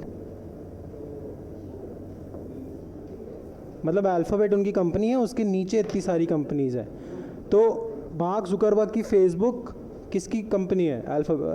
मेटा की। मेटा उसकी पेरेंट कंपनी, इसको बोलते हैं पेरेंट कंपनी। जैसे रिलायंस है ना, रिलायंस इंडस्ट्री लिमिटेड। अब रिलायंस का वो भी है, ये जहाँ से तुम लोग कपड़े खरीदते हो, ट्रेंड्स इनका है, रिलायंस फुटवेयर इनका है, जियो इनका है, फिर इनका ऑयल का काम खुद का है, हाँ पीवीआर भी अब इन्होंने ले लिया है, रिलायंस डिजिटल इनका है, हैमलेज नाम के टॉयज़ सुने होंगे, महंगे खिलौने आते हैं इसके, हैमलेज इनका है, फन रिपब्लिक में है शायद, उसमें पलाशियो में भी है, हैमलेज इनका है। ऐसे मान लो इनके पास मल्टीपल कंपनीज़ हैं। अब जैसे आजियो इनका है, तनिष्क टाटा का, इनका रिलायंस ज्वेल्स है। तो अब ऐसे इनके पास मल्टीपल कंपनीज़ हैं। इन मल्टीपल, जब किसी भी इंसान के पास बहुत सारी कंपनीज़ होती हैं तो एक कंपनी के अंडर चलाता है, उसको बोलते हैं पेरेंट कंपनी। अब रिलायंस की पेरेंट कंपनी है रिलायंस इंडस्ट्रीज़ लिमिटेड, उसी में ये सब चलता है। इसकी मेटा है, उसमें ये सब चलता है। इसका अल्फ़ाबेट, उसमें ये सब चलता है। समझ में आ रहा है? बस ये समझ लो लामा क्या है? Chat GPT of Meta. समझ में आया? चैट जीपीटी का ओनर कौन है?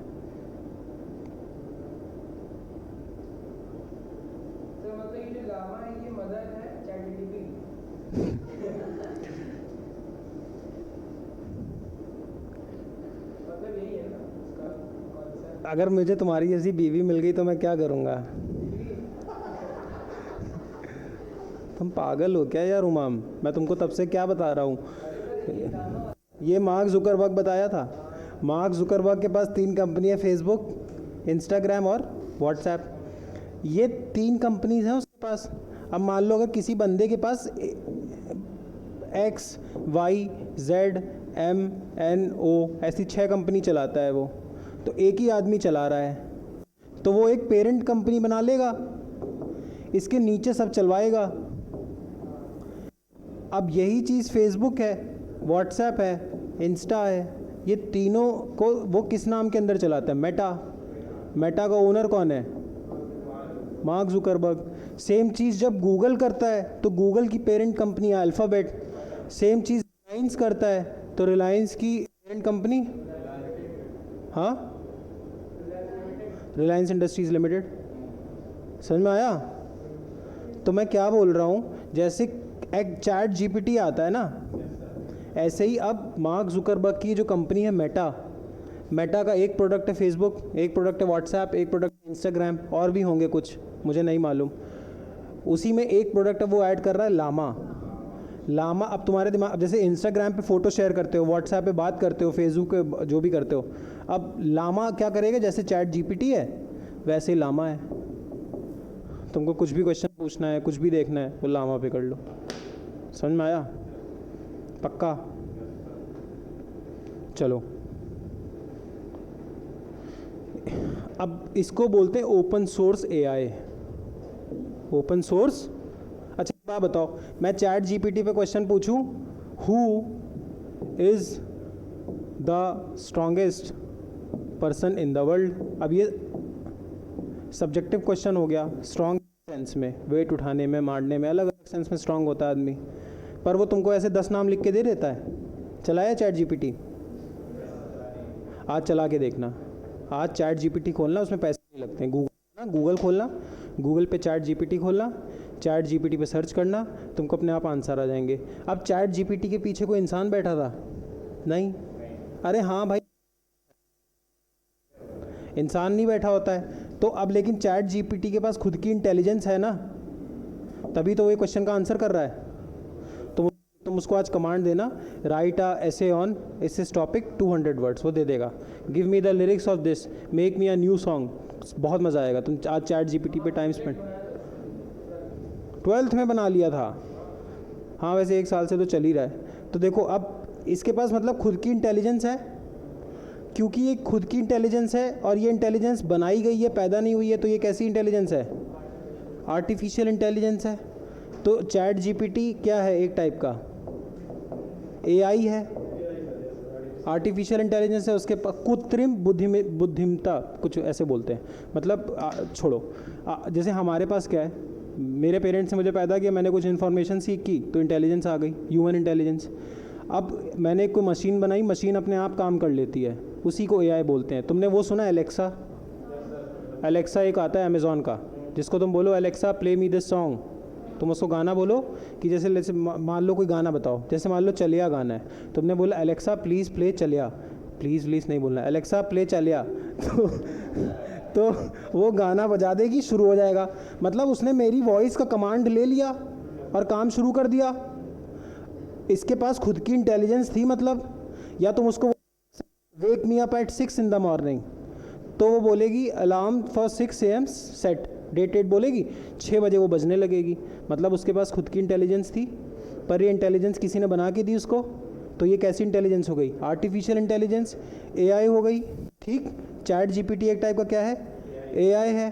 अब क्योंकि अलेक्सा चलाने के लिए पड़ती है, अलेक्सा चलाने पड़ती है, कोई रोबो चलाने के लिए खरीद, लेकिन चैट जीपीटी अभी तो पेड, कुछ उसका कुछ मॉडल पेड है, पर कुछ मॉडल पेड नहीं है। मतलब जैसे मान लो चैट जीपीटी तुमको 100 फीचर देता है, तो 100 में से 50 फ्री रखता है और 50 पेड है।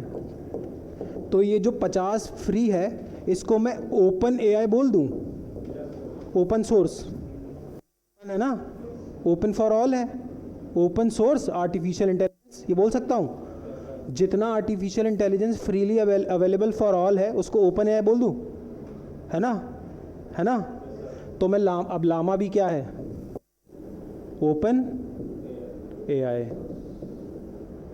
कोई भी यूज़ कर सकता है। समझ में आया ओपन एआई का मतलब? डर के मत बोलो, बता दो, टफ है। आर्टिफिशियल इंटेलिजेंस समझ गए?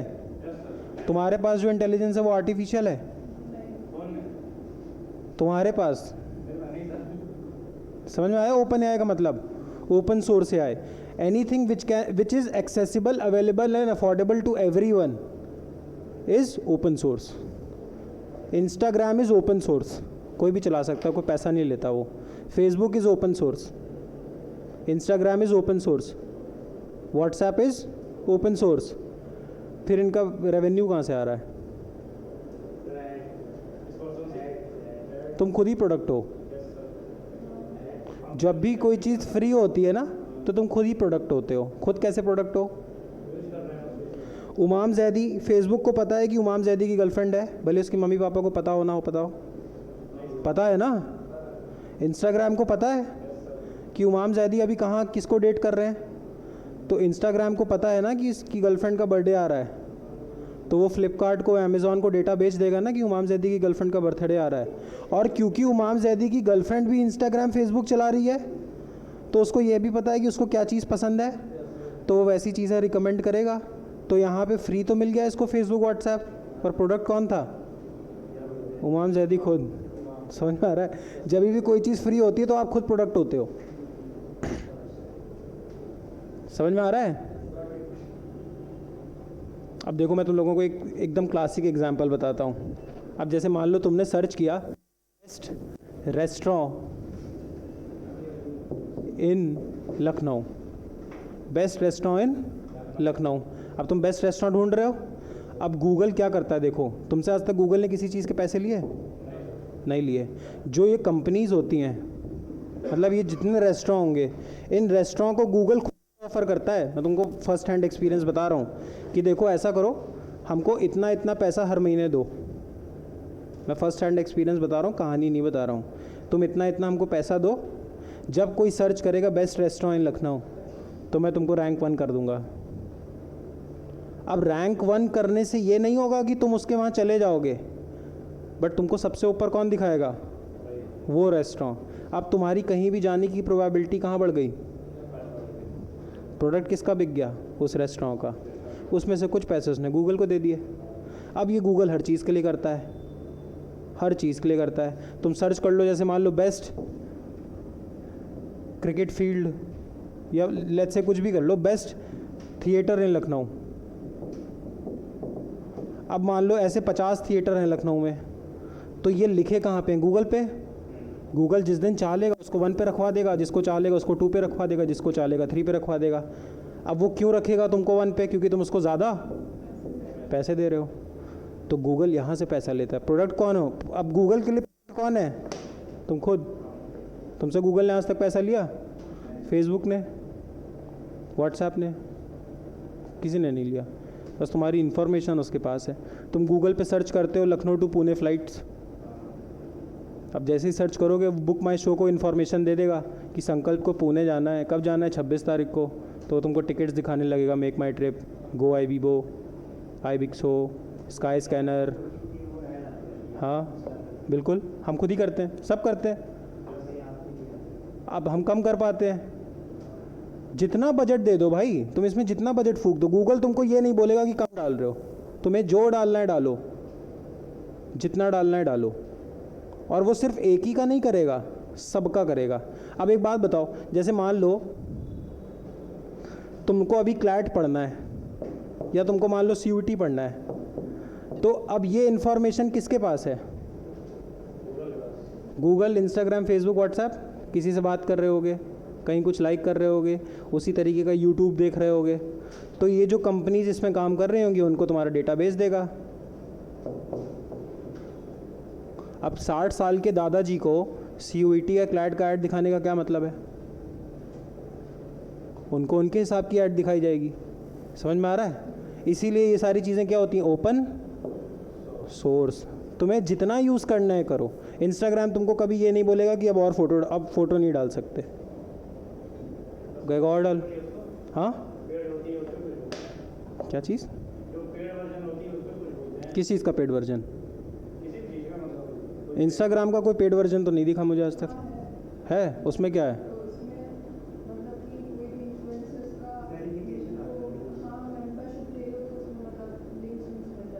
वो अलग चीज़ है यार।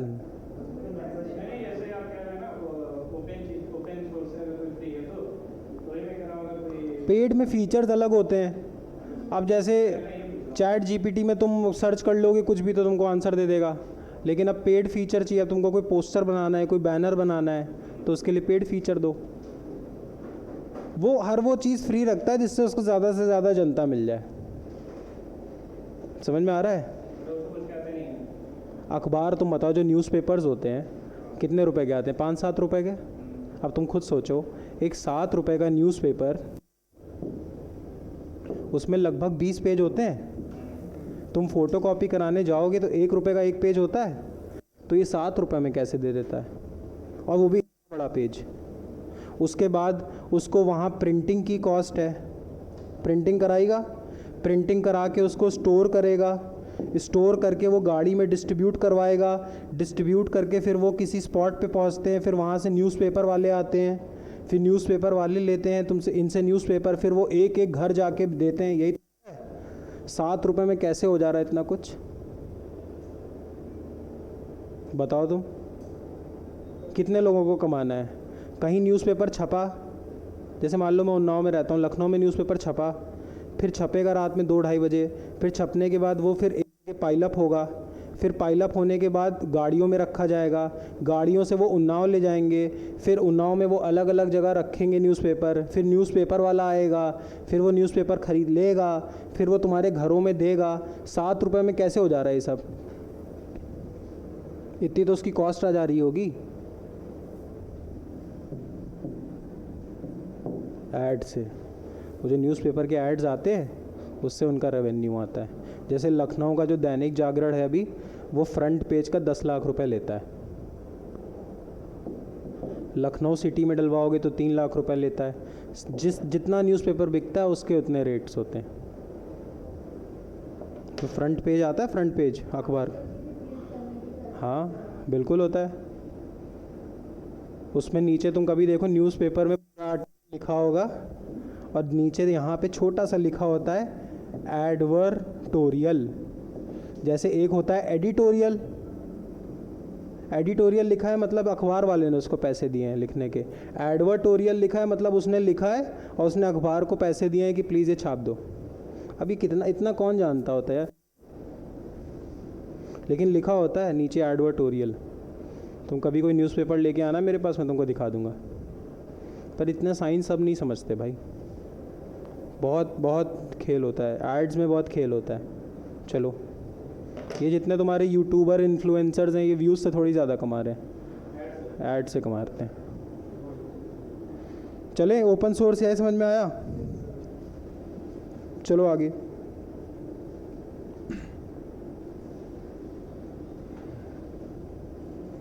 इसके बाद लिखो national audit on plastic waste management. National audit on plastic waste management.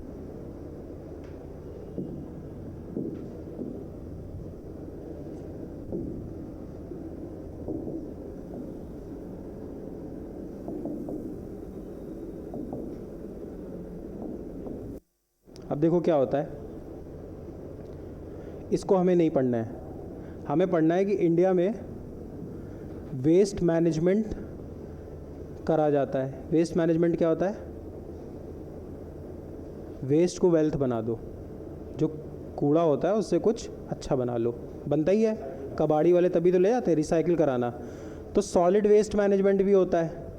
Solid waste, जैसे ये सॉलिड वेस्ट हो गया, ये तो प्लास्टिक वेस्ट में आएगा, पर जैसे मान लो वॉच है तो सॉलिड वेस्ट हो गया, सूखा कचरा है ना। ऐसी प्लास्टिक वेस्ट होता है, ठीक। ऐसे बायोमेडिकल वेस्ट होता है, जो डॉक्टर्स ये हॉस्पिटल से निकलता है, समझ में आ रहा है? ऐसे डिफरेंट टाइप्स ऑफ क्या होते हैं, वेस्ट होते हैं। तुम बस ये याद रखो, ये जो वेस्ट मैनेजमेंट का इंडिया में काम है वो कौन करता है?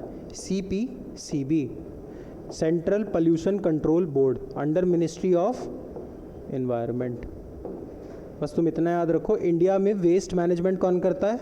CPCB, central pollution control board. Central pollution control board कौन सी मिनिस्ट्री में काम करता है? Ministry of environment. एनवायरनमेंट है ना ये, पोल्यूशन कंट्रोल बोर्ड।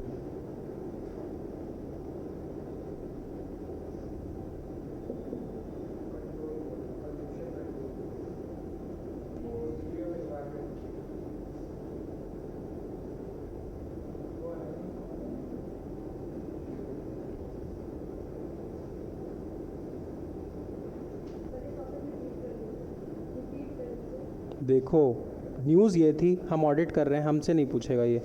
बस हमें ये समझना है कि इंडिया में अलग अलग टाइप का वेस्ट होता है, उसके लिए अलग अलग वेस्ट के लिए अलग अलग रूल्स होते हैं। सॉलिड वेस्ट को करना है तो उसके लिए अलग रूल्स हैं। तुमने वो देखा है, गाड़ी वाला घर से कचरा निकाल, सॉलिड वेस्ट, ड्राई वेस्ट, और उसकी तुम देखो टंकी में लिखा होता है ड्राई वेस्ट, वेट वेस्ट। सूखा कचरा अलग डालता है, गीला कचरा अलग डालता है, क्योंकि दोनों की प्रोसेसिंग अलग अलग है। ऐसी प्लास्टिक वेस्ट की भी मैनेजमेंट होती है, ऐसी बायोमेडिकल वेस्ट की भी मैनेजमेंट होती है। समझ में आ रहा है? पक्का? इसके रूल्स कौन बनाता है? सीपीसीबी। सीपीसीबी कौन सी मिनिस्ट्री में काम करता है? Ministry of environment. CPCB, central pollution control board. ये चीज़ मैंने पहले भी बताई है, बट फिर भी सुन लो। जैसे प्लास्टिक जो होती है वो 60 टाइप्स की होती है। कितने टाइप्स की? टाइप्स। ऐसे प्लास्टिक होती बहुत टाइप्स की है, बट प्रोसेसिंग करने के लिए, रिसाइकिल करने के लिए हम कितने टाइप्स में मानते हैं? 7 टाइप्स। 7 टाइप्स में तुमने कभी भी तुम कोई प्लास्टिक प्रोडक्ट देखना, उसमें ऐसे बना होता है, बना होता है, उसमें यहाँ पे नंबर लिखा होगा। कभी भी देख लेना, कोई बढ़िया प्लास्टिक की चीज़ उठाओ, उसमें देखो ऐसे नंबर लिखा होता है। इसका मतलब क्या है? रिसाइकल। और ऐसे 1 से लेके कितने नंबर तक होता है?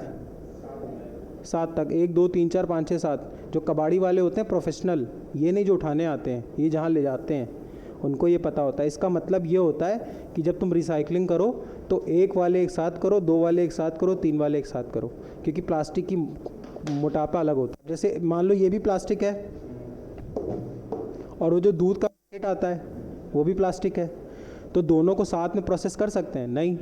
ये 1 2 3 4 5 6 7 में एक टाइप की होगी, दूध का पैकेट एक टाइप का होगा, कोल्ड ड्रिंक की बॉटल एक टाइप की होगी। समझ में आ रहा है? तो इंडिया में ऐसे कितने होते हैं? हमने कितने में बांट रखा है? 7। अब कभी भी कोई प्लास्टिक मटेरियल देखना, उसमें पीछे जाके देखना क्या नंबर लिखा हुआ है।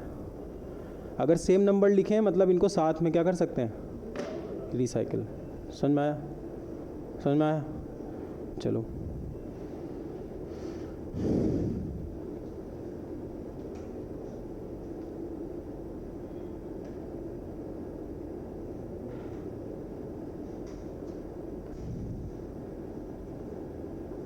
इसके बाद बस एक लाइन लिख लो, मोंगला पोर्ट। मोंगला, MONGLA, मोंगला। इसकी न्यूज़ छोड़ो, बस ये लिख लो, Mongla port is in Bangladesh. Mongla port is in Mongla plus Chittagong, ये दोनों कहाँ के पोर्ट्स हैं? पोर्ट समझते हो? पोर्ट समझते हो ना? बंदरगाह।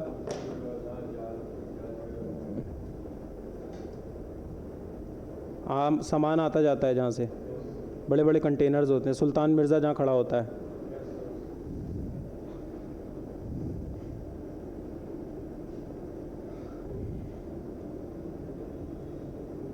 चलें आगे, चलो।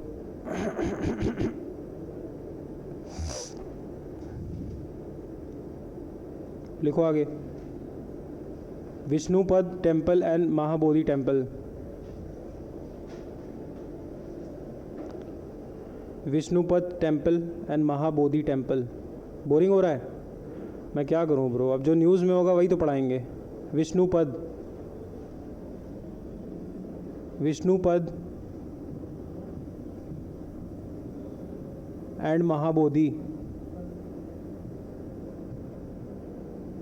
जो अभी इस बार का बजट आया था उसमें हमने बोला है कि ये 2 टेम्पल्स को हम वापस से क्या करेंगे? रिकंस्ट्रक्ट, और इनका सही से क्या करेंगे? Development. Vishnupad temple is mentioned in Ramayana.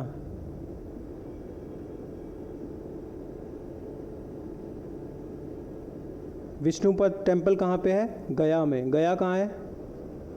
Bihar में। इस टेम्पल की खासियत ये है, जब पिंड, एक चीज़ होती है पिंड दान, तो जब राम जी को दशरथ जी का पिंड दान करना था तो वो कौन से मंदिर गए थे? विष्णुपद टेम्पल। इसलिए इम्पोर्टेंट है। चले, और विष्णुपद टेम्पल किस गॉड का होगा? विष्णु जी का।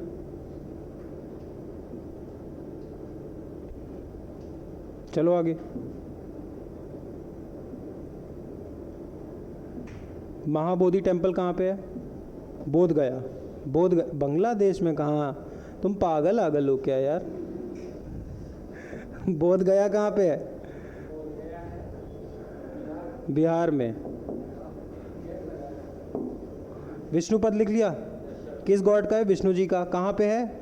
गया में। गया कहाँ पे है? बिहार में। इम्पॉर्टेंट क्यों है? क्योंकि राम जी ने यहाँ पे पिंडदान किया था। किसका? दशरथ जी का। अब महाबोधि टेम्पल देखो कहाँ पे है? बिहार में। अभी जो मैंने तुमको यूनेस्को हेरिटेज साइट पढ़ाई थी, अहोम किंगडम वाली, ये भी एक वही है, वर्ल्ड हेरिटेज साइट। ये कब ऐड हो गई थी? 2002 में ही। समझ में आया? नहीं? बताओ बताओ। और ये कौन सा टेम्पल है? ये बुद्धिस्ट टेम्पल है।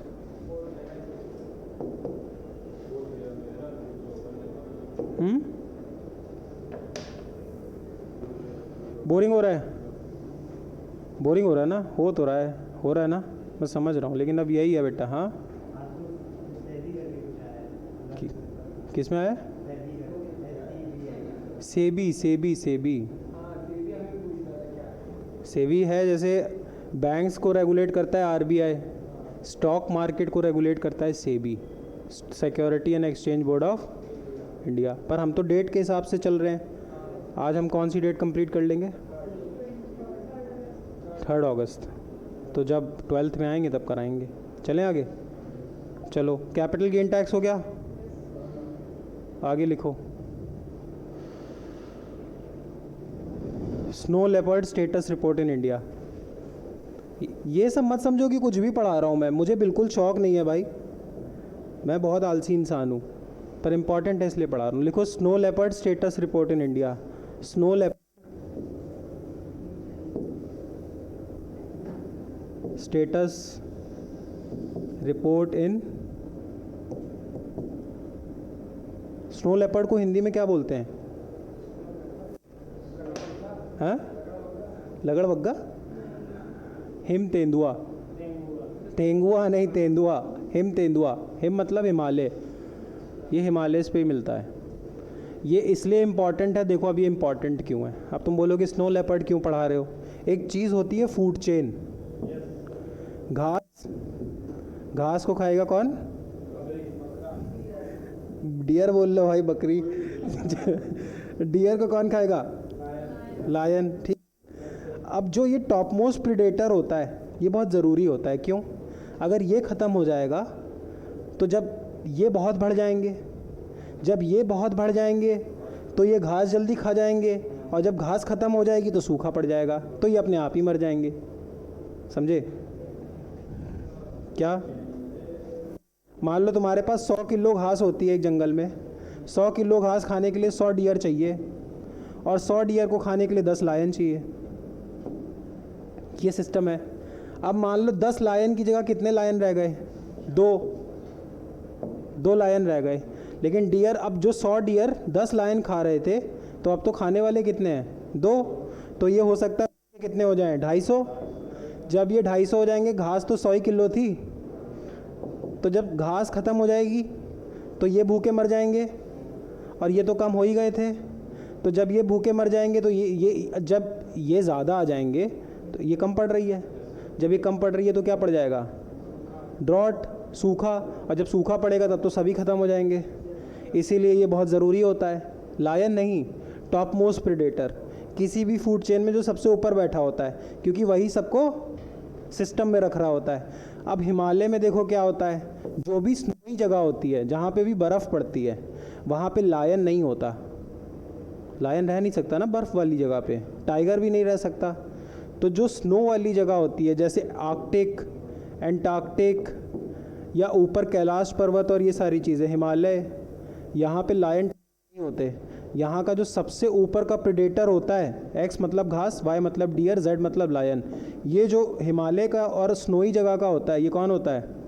Snow leopard. ये वहाँ का टॉप मोस्ट प्रेडेटर है। अगर ये ख़त्म होने लगेगा तो तुम समझ रहे हो क्या होगा? वही सिस्टम फॉलो करेगा। इसीलिए सरकार को इसको बचाना ज़रूरी है। इसलिए स्नो लेपर्ड पे इतनी बात हो रही है, कॉकरोच पे बात नहीं कर रहा मैं, समझ रहे हो? इसलिए स्नो लेपर्ड इंपॉर्टेंट है। जितनी जगहों पे बर्फ़ डलती है, जहाँ पे भी बर्फ़ गिरती है, वहाँ टॉप मोस्ट प्रेडेटर यही होता है, क्योंकि यही वहाँ पे सरवाइव कर पाता है। वाइट कलर का होता है, गूगल करके देखना, बहुत प्यारा सा लगता है। लिखो, देखा हुआ है, गूगल पे देखा हुआ है। मूवी आई है इस पे कई सारी मूवीज आई स्नो लेपर्ड पे, कौन सी मूवी आई है?